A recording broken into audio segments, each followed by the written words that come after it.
is demand and what is supply. To begin with, we want to go ahead and understand what is a market. In economics, a market is any place where buyers and sellers meet. Okay. A market can be a physical market. For example, when you go to the vegetable vendors, a market can be that cafe where you go and eat food. A market can be the Amazon place where you go ahead and you buy products online. Market can be big basket where you go ahead and buy grocery.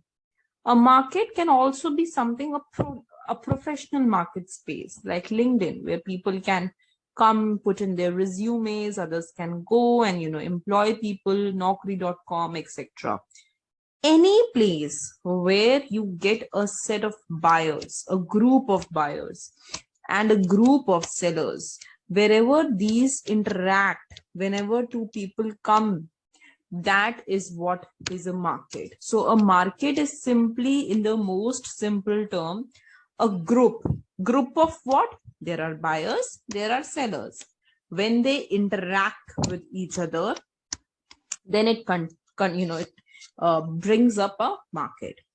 A competitive market is any market where there is a scope of many buyers being there and many sellers being there. And since there are many buyers and since there are many sellers, each single buyer or seller has a negligible effect on price. So, imagine that there are 1,000 buyers of a product. And imagine that there are 1,000 sellers of a product. Even when one buyer leaves the market, or one buyer enters the market, or one seller leaves the market, or one seller enters the market, because these are very small part of a bigger market, they don't have any impact, any effect on the market. The next is called perfectly competitive market. What is a perfectly competitive market? A perfectly competitive market is any market where there is perfect competition. What do I mean with perfect competition? Well, perfect competition means that, first of all, this is foremostly important, that there should be goods which should be the same goods. So we are talking about the same category of goods. So for example, vegetable. So, you're talking about kilos and kilos of oranges, kilos and kilos of tomatoes, kilos and kilos of potatoes. So a competitive market is basically a market where we are talking about goods which are exactly the same, right? I cannot distinguish the first kind of tomatoes from the second vendor selling tomatoes, from the third vendor selling tomatoes, and from the fourth vendor selling tomatoes. So the goods are exactly the same. Secondly, buyers and sellers are so numerous that no one can individually affect the market. And because there are so many people who are buying and selling the product, each individual in themselves is a price taker. So there are two kinds of individuals in a market. One is known as price taker, and the other is known as a price maker. A price maker is when people don't take the price as given. In fact, they dictate what price will be honored in the market. This takes place in case of a monopoly. A monopoly is always a price maker. A monopoly will always tell what price will exist in the market. But so, monopoly is when you have a single, mono means single, poly means single seller, single producer. So whenever we have a single producer, he can tell that this is the price at which I want to sell. So in a monopoly, we have basically a price maker, a single person who is dictating what price will exist for his product. As against that, in case of a perfectly competitive market, we have a price taker.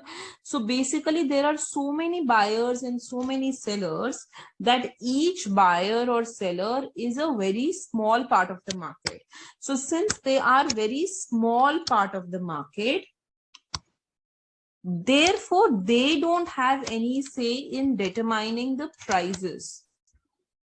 So they don't determine price. Is this fine?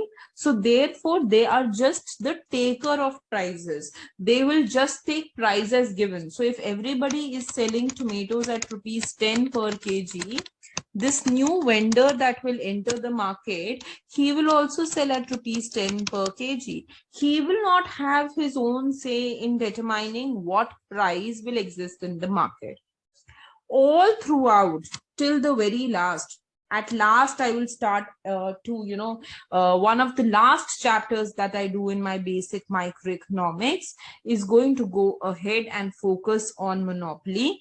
But till then, till the point we actually introduce monopoly, we are always going to assume that markets are perfectly competitive, that basically the prices are determined in the market, and from the market any individual person is going to just take price as given. Okay, now let's go ahead and let's talk about what is demand. Demand basically is based on two things, as I always say. So one, demand depends on willingness. Secondly, demand depends on ability.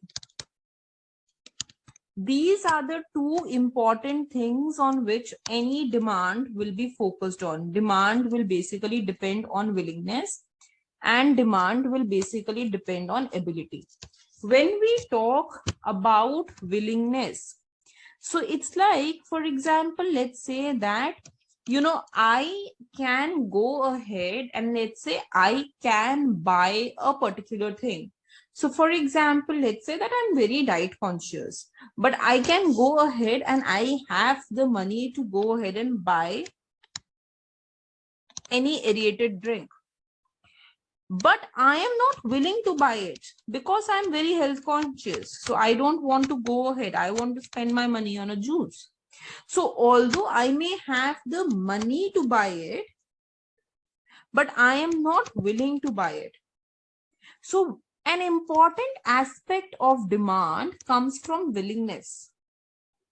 Even if you may have the money to buy it, are you willing to spend on a particular product or not? That is the demand side. The other part of this is ability. So ability is basically, okay, you may be willing to buy something. I want to buy diamonds. Am I able to buy diamonds or not? No, I don't have the ability to buy it. So I may be willing to do this. I have the willingness, but I don't have the ability to buy it. Only when you are able to buy it and you have the willingness to buy it. I can buy a juice and I am also willing to spend for it. Only when both the things are simultaneously satisfied, then I will demand a commodity. Okay. So what is demand? Demand basically is going to depend on two things. First of all, it is going to depend on willingness. And secondly, it is going to depend on ability. Any individual who has both the willingness and the ability is going to go ahead and is going to buy the product. Buying the product basically is going to, of course, this willingness and ability is related to the price of the product, isn't it? Whether I am willing to pay for a particular product and whether I am able to pay for a particular product depends on how is that product priced in the market. So ideally, the quantity demanded of any good is the amount of good that consumers are willing and able to buy at a given price. So at the price that is given to you, what is your willingness to buy and what is your ability to buy? If you're able to do both, how many quantity are you going to do it for? That is going to be quantity demanded. So quantity demanded of any good is the amount of good that the buyers are willing and able to buy. Both the things should be simultaneously there. Law of demand. Now, the law of demand basically says that there is an inverse relationship between quantity demanded and the price of the product, holding other things constant. That is ceteris paribus.